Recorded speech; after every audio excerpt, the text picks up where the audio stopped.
सावरकर राष्ट्रीय स्मारक हमेशा से ही सैनिकीकरण और सैनिक इन दोनों के सम्मान के लिए लड़ता रहा है, कार्य करता रहा है। आज हमारा सौभाग्य है कि हमारे बीच ऐसे ही सैनिक मौजूद हैं जिनको लेकर आज हम गौरवान्वित महसूस कर रहे हैं। और हमारे साथ हैं दीपचंद पाबरा जी। आप देख सकते हैं दीपचंद जी के जो छाती पर बैचेस लगे हुए हैं ये कीर्ति है, और जो इनको देख रहे हैं ये वो मूर्ति है जिसकी वजह से राष्ट्र सुरक्षित है। इन्होंने राष्ट्र के लिए अपना सर्वस्व न्यौछावर किया। जिस प्रकार से स्वतंत्र वीर सावरकर जी ने राष्ट्र के लिए अपना तन मन धन परिवार सब कुछ समर्पित किया था, उसी प्रकार से सीमाओं पर ये सैनिक आज हमारी और आपकी शांति सुरक्षा के लिए अपना सर्वस्व न्यौछावर कर रहे हैं। आपका स्वागत है हिंदुस्तान पोस्ट में सर। जय हिंद सर। सर, आप कारगिल युद्ध के विजेता दल में रहे हैं, क्या अनुभव रहा आपका? सबसे पहले जय हिंद, जय भारत, जय महाराष्ट्र। मैं नायक दीपचंद, मेरी बटालियन 1889 मिसाइल रेजिमेंट कारगिल। अनुभव यही है सर कि जो भर्ती हुआ था सेना में, तो नेताजी सुभाष चंद्र बोस को आइकॉन मान करके मैं सेना में भर्ती हुआ था। मेरे खानदान में कोई भी सैनिक नहीं था, पहला ही आदमी था मैं। और मुझे देख करके काफ़ी यंग जो मेरे गाँव के थे आज सेना में हैं, मुझे बहुत खुशी होती है। युद्ध लड़ने का हर सैनिक को मौका नहीं मिलता। हम कुछ किस्मत वाले हैं जो हमारी बटालियन को ये मौका मिला, उसमें से हम भी बहुत भाग्यशाली उस बटालियन का हम हिस्सा थे। तो बहुत एक आनंदित हुआ कि जब हमें ऑर्डर मिला था कि मूव टू कारगिल, क्योंकि हर व्यक्ति इतने साल नौकरी करके आ जाता है, योगदान सबका है, मगर जो युद्ध लड़ने का एक अलग अनुभव होता है कि देश के लिए। जैसे हम भी जो आप इनका चर्चा चलती है, जैसे कि कभी भाई देश के ऐसे ऐसे महान पराक्रमी योद्धाओं ने अपना पूरा बलिदान दिया था देश की आज़ादी के लिए, तो वो आज हम भी अपने आप को गौरवान्वित महसूस कर रहे हैं कि भाई कभी आने वाली पीढ़ी में हमारा भी नाम आएगा कि हमने भी 99 का वार लड़ा था। तो बहुत प्राउड की बात है सर ये हमारे लिए। और आपके जीवन में कई घटनाएं रही जिनका कि आज आप मतलब माजी सैनिक लिखे हुए, हमें भी दुख होता है क्योंकि सैनिक होता पूरे जीवन, वो माजी नहीं होता। तो मुझे तो ये नहीं लगता कि आपको माजी लिखना भी चाहिए। आप सदा ही आपके विचार और आपके जो ये मूंछ है वो सदा ही भारत के वीरों की कहानी कहती हैं। आप क्या कहेंगे? सर, सबसे पहले तो हमारे जो वीर है आज उनकी पुण्यतिथि है, सबसे पहले तो हम उनको सच नमन करते हैं। इनका इतिहास तो सबको बताने की जरूरत नहीं है। हम सैनिकों के लिए क्यों हैं, जैसे आपने भी बताया ना कि उनका एक बहुत बड़ा योगदान है देश के लिए। हर सैनिक इनको ही प्रेरणा दे करके योगदान था, बहुत योगदान है आज हर सैनिक का, और ये लोग हमारे प्रेरणादायी हैं। और जो आपने बोला कि ये जो लिखने की जरूरत है नहीं। मैंने 3 पराक्रम में भाग लिया है। पहला ऑपरेशन रक्षक में लिया है, जम्मू एंड कश्मीर में था, मैंने कश्मीरी लैंग्वेज कोर्स किया, और वहाँ पर मैं हमारी जो बटालियन का था खुफिया विभाग, उसमें भी मैंने 8 महीने तक नौकरी किया कश्मीरी वेशभूषा में। 8 आतंकवादियों को हमने मौत की घात उतारा। एक हमारा जवान शहीद हो गया था। वहीं से हमने कारगिल में लड़ने का मौका मिला। कारगिल में भी आपको पता है पूरी कहानी को, बहुत एरिया हमारे अनुसार नहीं था। मैं आपको शॉर्टकट में बताता हूँ कि मेरी बटालियन जैसे आई ना, वैसे ही मतलब जैसे हाँ अपना आपकी आज की भाषा में बताता हूँ कि जब सचिन तेंदुलकर फॉर्म में रहते थे तो पासा पढ़ने जाता था, वैसे ही जब आर्टिलरी का योगदान आया तो युद्ध का एक वन तरफा कर दिया था। क्योंकि हमारी इन्फेंट्री जा रही थी तो हमारे को फतेह हासिल नहीं हो रही थी, क्योंकि वो दुश्मन ऊपर बैठा था और आर्टिलरी का स्पॉटिंग नहीं था। तो जैसे ही हम लोगों को 48 घंटे का टाइम मिला था, हमने हमारी तोपों को 24 घंटे के अंदर ही ट्रोलिंग के ऊपर लगा दिया था, और पहली फतेह हमने ट्रोलिंग के ऊपर हासिल किया था। वहीं पर मैंने ये बोला था कि हमें राशन मिले ना मिले, अम्युनिशन ज़्यादा से ज़्यादा मिलना चाहिए। उसके बाद में जो अम्युनिशन लेने वाले बंदे व्यक्ति थे हमारे सूबेदार भवर सिंह साहब, वो हमारे को छोड़ के चले गए। मेरा दोस्त मुकेश कुमार, लास्ट जब हम टाइगर की लड़ाई लड़ रहे थे, मेरे इन्हीं हाथों में यहाँ से उनकी गर्दन चली गई थी, और मेरे इन्हीं हाथों में उन्होंने आखिरी सांस ली थी। बहुत पीड़ा होती है जब एक भाई चला जाता है।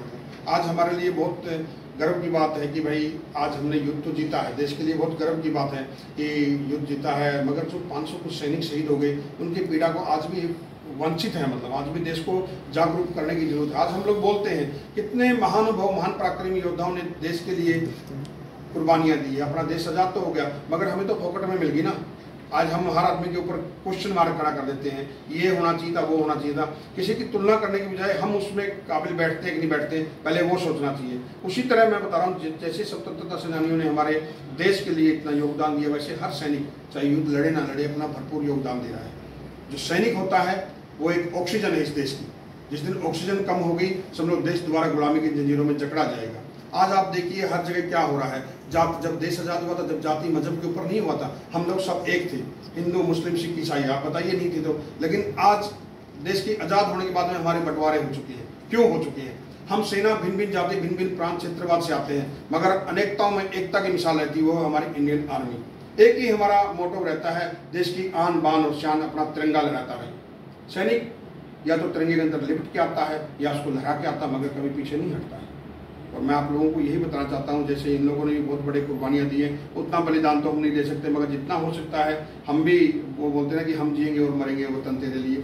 तो जब तक इस शरीर के अंदर सांसें हैं सर, इस मातृभूमि, इस कर्म भूमि, जन्मभूमि के लिए हमेशा करते रहेंगे। और मैं ये बताना चाहता हूँ कि जो जवान है, सैनिक, जो इस मातृभूमि की खुशबू, या तो स्वतंत्रता सेनानी थे, उनको महसूस हुई थी कि नहीं कैसी खुशबू है, और दूसरा है हमारा सैनिक है, जिसे उस मातृभूमि की खुशबू का पता है कि इस मातृभूमि के लिए मैंने क्या करना है। वरना आम आदमी तो, बहुत से आदमी तो बोल देते नहीं नहीं ये तो रेतीली मिट्टी है, यहाँ तो कुछ नहीं होता है, ये था। लेकिन सैनिक कभी अपनी मातृभूमि को माँ क्यों बोलता है? माँ माँ होती है, वो कैसी माँ कभी भी बेकार नहीं होती है। इसलिए हम बोलते हैं कि आप इनकी अगर गाथाएं पढ़नी है तो एक सैनिक की गाथा भी पढ़िए, और इनकी प्रेरणा देकर के हम लोग सेना में भर्ती हुए हैं। और आज योगदान ऐसा है, आज आपको देश के लिए मर मिटने की जरूरत नहीं है। आज जो उन्होंने कारनामे किए हैं उनको आप अपने अंदर धारणा कीजिए। आज इस देश के अंदर जो करप्शन चल रहा है, या जो भी आज इसके अंदर विपरीत बुद्धि चलती है, जो देश के खिलाफ जो चल रहा है, उसके आप बरखिलाफ आवाज़ उठाइए। अगर इनके गुणों को आपने भरना है, या एक सैनिक की तरह बनना, हर सैनिक बन नहीं सकता है।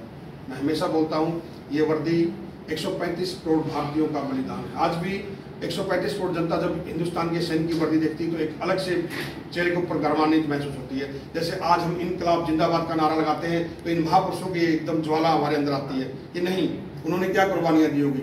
वही 135 कितने आदमियों ने खून बहाया और तब जाके हमें वर्दी मिली है। ये वर्दी नहीं, मैं तो बोलता हूँ ये हमारी अंतरात्मा है सर, और ये अंतरात्मा है, जब तक हम जिएंगे ये अपनी आत्मा को हम साथ में लेके जाएंगे सर। तो मैं चाहता हूँ कि हर आदमी समझे कि इस देश के लिए मैंने मेरा करते करते हम लोग कितना मेरा करेंगे, मतलब कब तक रहेंगे। मतलब मैं बोलता हूं कि भरा नहीं जो बाहों ने बहती, जिसमें रसदार नहीं, हृदय नहीं वह पत्थर है जिसमें सब देश का प्यार नहीं। तो इस मातृभूमि के लिए कुछ न कुछ करके जाना चाहिए। अपने पेट तो सर जानवर भी भरते हैं, तो अगर आपने कुछ करके जाना है इस मिट्टी के लिए, अगर आपने इनकी तरह नाम कमाना है, तो इस मातृभूमि के लिए करके जाइए। तब आपको एक अलग से सुकून मिलेगा। आपको लगेगा कि मैंने इस मातृभूमि पर अगर जन्म लिया है तो कोई मकसद से जन्म लिया है, पेट भरने के लिए नहीं लिया है।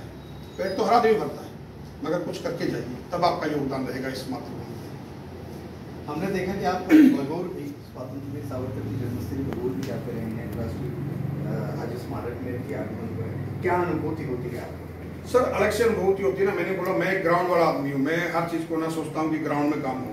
ये फोटो फॉर्मेलिटी किसी को देख, कैमरे को देख करके आज हर आदमी बोल देता भारत माता की जय, वंदे मातरम, बाद में को पूछता नहीं। मैं क्यों बोल रहा हूँ? मैं एक सैनिक हूँ। आज हमारे साथ हजारों आदमी सेल्फी खिंचवाते हैं, मगर जब हम ट्रेन में भी जाते हैं ना तो कोई सीट भी नहीं देता नीचे की, अगर ऊपर की सीट हो तो किसी को नहीं पड़ी हुई है। तो वही मैं बोलता हूँ, फॉर्मेलिटी को छोड़िए। मेरे को मैं दिल से चाहता हूँ, मैं जब भी वहाँ पर रहता हूँ तो मैं भगोर में जरूर जाता हूँ। इनकी नीयत से जितने भी हमारे स्वतंत्रता सेनानी थे, जहाँ भी मौका मिलता है, कुछ नहीं मौका मिलता तो घर पे भी हम लोग कहीं नहीं जा सकते हैं तो मैं घर पे ही पूजा कर सकते हैं। उनकी फोटो को एक मैसेज देना चाहिए कि नहीं, आज भी हम हैं।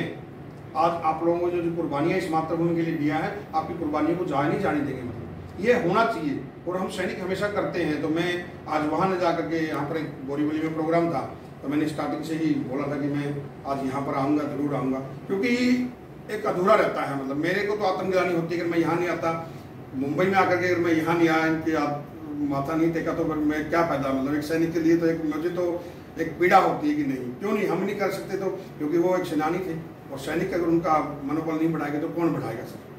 तो ये चीज़ें जरूर है मतलब। और आने वाली पीढ़ियाँ भी यही है कि भाई अपने बच्चों को, युवाओं को सैनिकों के बारे में, स्वतंत्रता सेनानियों के बारे में अगर उनको बताना चाहिए हम लोगों ने कि क्या उनका योगदान है, और उनकी जो सोच है देश के प्रति थी, न कि अपने प्रति थी।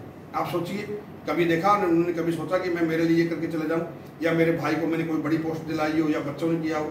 किसी भी क्रांतिकारी को उठा लीजिए आप, उनका परिवार आज कहाँ पर, देखिए आप, सोचने वाली बात है ना।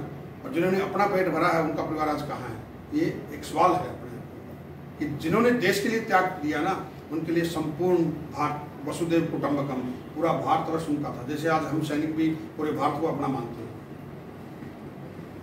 आप स्वतंत्र वीर सावरकर राष्ट्रीय स्मारक में आए, इसलिए आपका बहुत बहुत धन्यवाद। और ये थे दीपचंद पावरा जी। जीवन में एक बहुत बड़ी बात इन्होंने कही कि तिरंगे के सम्मान या तिरंगे में लिपट कर, या तो सैनिक तिरंगे के साथ आता है या तिरंगे में लिपट कर आता है। इसलिए जितनी भी बातें इन्होंने कही, एक सैनिक की आत्मकथा है, ये आत्मवेदना है, इस पर आप भी चिंतन करें, ये बहुत परम आवश्यक है। और हिंदुस्तान पोस्ट अपने सभी दर्शकों, अपने सभी व्यूअर्स और अपने सुनने वाले पढ़ने वालों से निवेदन करता है कि सैनिकों का सम्मान करें। वो हैं तो हम हैं, वो हैं तो राष्ट्र है। इस समय स्वातंत्र वीर सावरकर राष्ट्रीय स्मारक मुंबई से करुणा शंकर, हिंदुस्तान पोस्ट।